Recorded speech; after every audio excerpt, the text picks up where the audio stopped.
The Jakarta press hall buzzed with anticipation, journalists and officials alike waiting for what they assumed would be another routine update on national defense.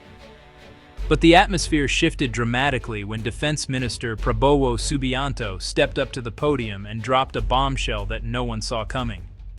Indonesia would acquire 42 J-10C Vigorous Dragon fighter jets from China, a staggering $9 billion deal, the largest defense purchase in the nation's history, signaling a new era for the Indonesian military. The announcement stunned the room into silence and sent shockwaves rippling through global capitals as news outlets scrambled to cover the story. For decades, Indonesia had carefully balanced its military acquisitions between Western and Russian suppliers. This move signaled a bold and unexpected pivot in its defense strategy. By choosing China's top multi-role fighter, Jakarta was not only modernizing its air force, but also redrawing its strategic alliances, sending a clear message to the world about its evolving priorities. The message was unmistakable. Indonesia would chart its own course, prioritizing national interests and asserting its independence on the global stage. On Jakarta's streets, pride and excitement surged among the people. Meanwhile, international analysts scrambled to decode the deeper implications of this historic deal. Why China? Why now? These questions echoed in newsrooms and diplomatic circles around the world, fueling intense debate and speculation. The J-10C represented a sharp departure from Indonesia's traditional reliance on American and Russian jets, marking a significant shift in its defense procurement philosophy. The gamble promised advanced military capabilities and new technology, but it also carried risks.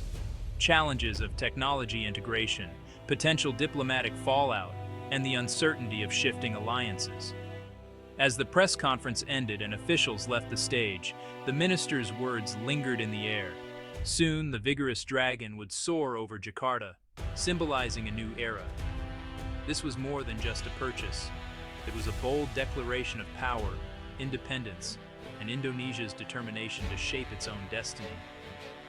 A new chapter in Indonesia's history and the Indo-Pacific's balance of power had begun, with the world watching closely to see what would come next. Indonesia's foreign policy, known as Bebas dan Aktif, free and active, has long guided its approach to the world stage. This principle means Indonesia seeks to chart its own course, making independent decisions that serve its national interests. It never aligns itself permanently with any major power bloc, instead choosing a path of non-alignment and flexibility. This doctrine has deeply influenced its military procurement strategy. Indonesia buys arms from the US, Russia, the UK, and South Korea, carefully diversifying its suppliers to avoid overdependence on any single country. Such a strategy has allowed Jakarta to maintain crucial flexibility, sidestepping the risk of crippling embargoes that could threaten its security.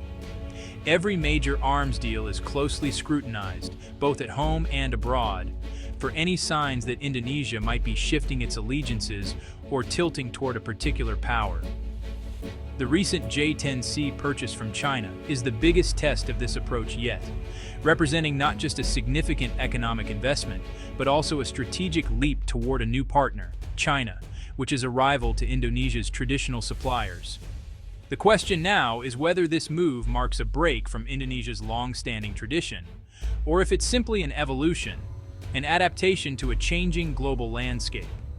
By adding China to its roster of defense partners, Indonesia is reinforcing its autonomy and signaling that it will not be boxed in by old alliances. The ultimate goal is clear: a strong, independent military equipped with technology and expertise from multiple sources, ensuring that Indonesia's sovereignty is never compromised.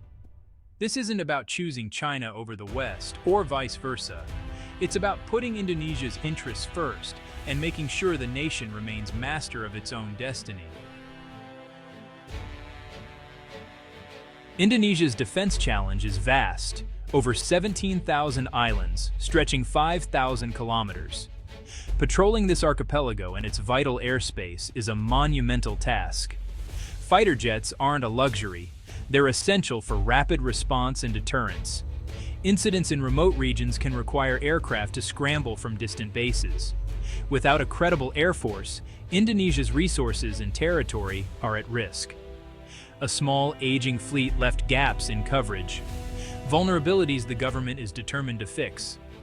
The J-10C deal is a leap forward, enabling persistent patrols and faster response. For Indonesia, air power is the key to defending its sprawling nation. The Indonesian Air Force has long been a patchwork of American, Russian, British, and Korean jets, each representing a different era and philosophy of aviation technology. Each aircraft type demands unique parts, specialized tools, and tailored training, a logistical headache that grows with every new addition to the fleet. Supply chains are stretched across continents, with spare parts often delayed or unavailable, grounding many planes for lack of critical components and leaving them idle for months. This diversity, once seen as a strength for flexibility, became a glaring weakness, leading to high costs, low readiness, and operational chaos that affected every level of the force. Pilots trained on different systems, making standardization impossible and complicating joint missions or rapid deployment. In a crisis, launching a large coordinated force was nearly impossible, as crews scrambled to match pilots with the right aircraft and available jets. The dream of an integrated air force was hampered by this flying museum, where old and new jets sat side by side, rarely flying together. Military planners realized the old strategy had reached its limit, and that a new approach was desperately needed to restore effectiveness. The high costs and inefficiencies were undermining national defense, draining resources that could be better spent on modernization and readiness. The push for modernization was no longer optional.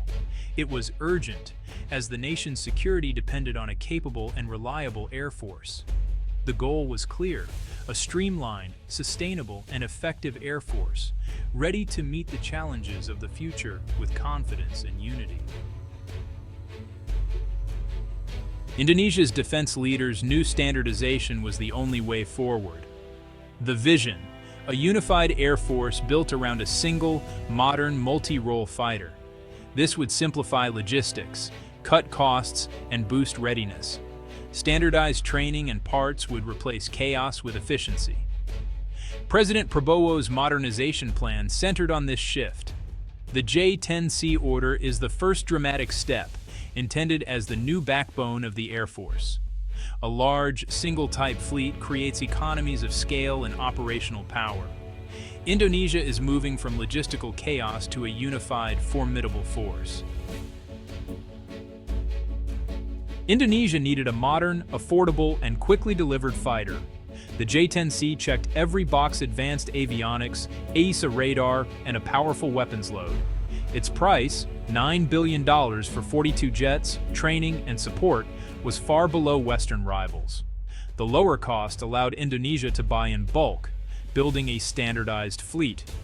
China's offer included rapid delivery and technology transfer, unmatched by Western suppliers.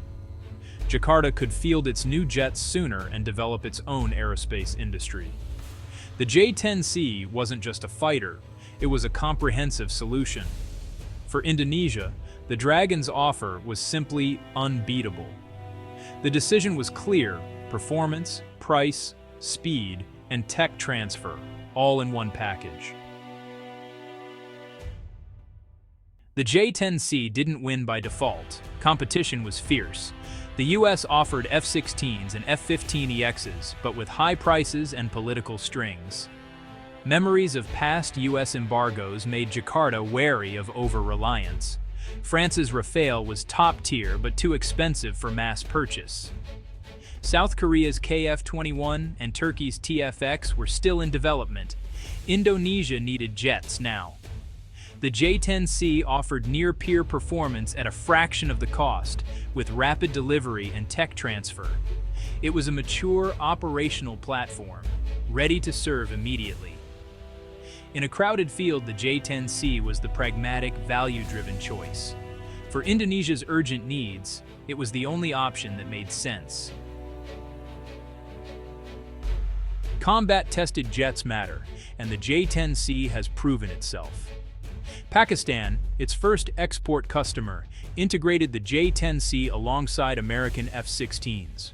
Pakistani pilots praised its radar, electronic warfare, and agility. The J-10C saw real action in tense encounters with India, performing successfully. This combat record reassured Indonesia the jet was no paper dragon. The J-10C's design, delta wing, canards, powerful engine, and long-range missiles showcased China's aerospace leap. For Indonesia, it meant buying a fighter with a proven track record and cutting-edge tech. The Dragon's reputation sealed the deal. The J-10C's arrival marks a turning point for Indonesia. Bold, but risky. It's the clearest expression yet of Indonesia's independent foreign policy. The deal modernizes the military and solves a logistical crisis, but integration challenges loom.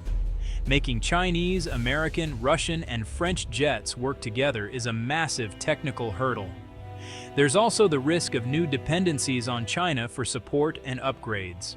The geopolitical fallout is real. Washington and regional neighbors are watching closely. Indonesia insists it's not choosing sides, but the move shifts the Indo-Pacific balance. The real test: can Indonesia integrate its new fleet and maintain its autonomy? The Dragon's arrival could bring security or new complications. Only time will tell if this gamble pays off.